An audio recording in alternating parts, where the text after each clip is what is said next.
المختصر نمرود لعین کو سیدنا خلیل اللہ علیہ السلام کے متعلق جب پتہ چلا تو نمرود وہ ایک شخص تھا جسے اللہ تبارک و تعالی نے مشرق سے مغرب تک کی بادشاہی عطا فرما رکھی تھی۔ چاہیے تو اسے یہ تھا کہ وہ اللہ کے حضور سربہ سجود ہوتا اور اللہ کا شکر ادا کرتا، مگر وہ لعین نامراد اپنے آپ کو انا ربکم الاعلی لوگوں کو کہنے لگا کہ میں تمہارا رب ہوں، لوگوں سے سجدے کروانے لگا اپنے آپ کو۔ تو پھر اللہ تبارک و تعالی نے اس لعین کو شکست فاش دینے کے لیے حضرت ابراہیم علیہ السلام کو بھیجا۔ جب اسے پتہ چلا کہ حضرت ابراہیم علیہ السلام جو تبلیغ کر رہے ہیں، اگر ان کی تبلیغ کا یہ سلسلہ جاری رہا تو وہ دن دور نہیں جب یہ شخص قوم کو مجھ سے برگزشتہ کر دے گا، دور کر دے گا۔ چنانچہ اس نے حکم دیا کہ ابراہیم علیہ السلام کو میرے دربار میں پیش کرو۔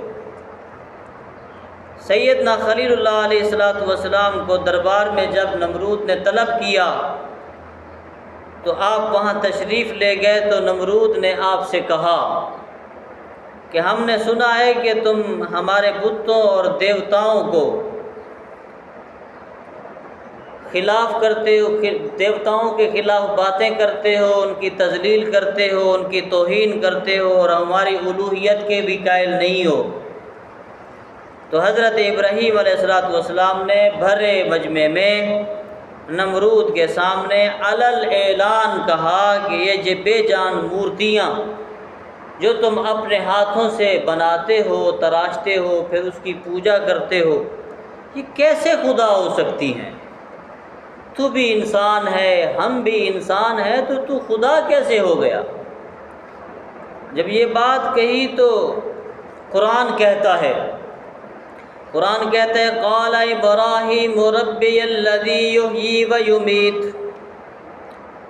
ابراہیم علیہ السلام نے فرمایا میرا رب وہ ہے جو جلاتا ہے اور مارتا ہے، میرا رب وہ ہے جو زندہ بھی کرتا ہے اور مارتا ہے۔ نمرود لعین نے جواب میں کہا یہ کام تو میں بھی کر سکتا ہوں۔ 2 قیدی جیل سے منگوائے، ایک کو رہا کر دیا، ایک کو مار دیا۔ تو سیدنا ابراہیم علیہ السلام نے اس کے اس فعل کو دیکھ کر سمجھ گئے کہ اس کو موت اور حیات کا پتہ ہی نہیں، یہ ناآشنا ہے، اس کو حقیقت جو زندگی ہے، موت ہے، اس حقیقت کا پتہ ہی نہیں۔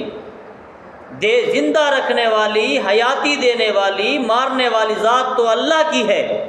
2 قیدی منگوائے، ایک کو رہا کر دیا، ایک کو مار دیا، اس کو موت کی اور حیات کی حقیقت کا پتہ ہی نہیں۔ تو حضرت سیدنا ابراہیم علیہ السلام نے پھر دوسری دلیل پیش کی بھرے مجمع میں علل اعلان، فرمایا فَإِنَّ اللَّهَ يَأْتِي بِالشَّمْسِ مِنَ الْمَشْرِقِ فَأْتِ بِهَا مِنَ الْمَغْرِبِ۔ حضرت ابراہیم علیہ السلام کہنے لگے اللہ تعالیٰ سورج کو مشرق سے طلوع کرتا ہے، اگر تو خدا ہے تو مغرب سے طلوع کر کے دکھا۔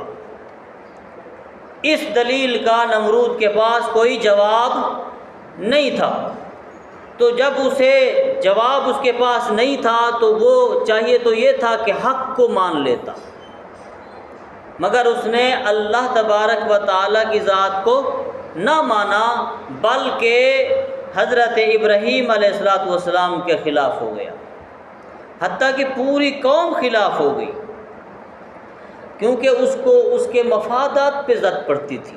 آج بھی اگر دیکھو تو لوگ آتے ہیں سامنے، کچھ لوگ ایسے ہوتے ہیں اپنے مفاد کی خاطر حق کو نہیں مانتے، کیونکہ ان کے مفادات کے اوپر زد پڑتی ہے۔ جب اس کے سامنے حق کھل گیا، سچ سامنے آ گیا، پھر سچ کو وہ میں نہیں مانتا، اس کی وجہ کیا ہے کہ اس کو اپنے مفادات کے اوپر، اس کے مفادات کے اوپر زد پڑتی ہے۔ جب مفادات کے اوپر زد پڑے تو وہ حق نہیں مانتا۔ اسی طرح کہ اگر وہ حق مانتا ہے تو وہ بندوں کے برابر ہو جائے گا نمرود، خدا کی سیٹ اسے چھوڑنی پڑے گی۔ خدا کی سیٹ وہ نہیں چھوڑنا چاہتا تھا، وہ تو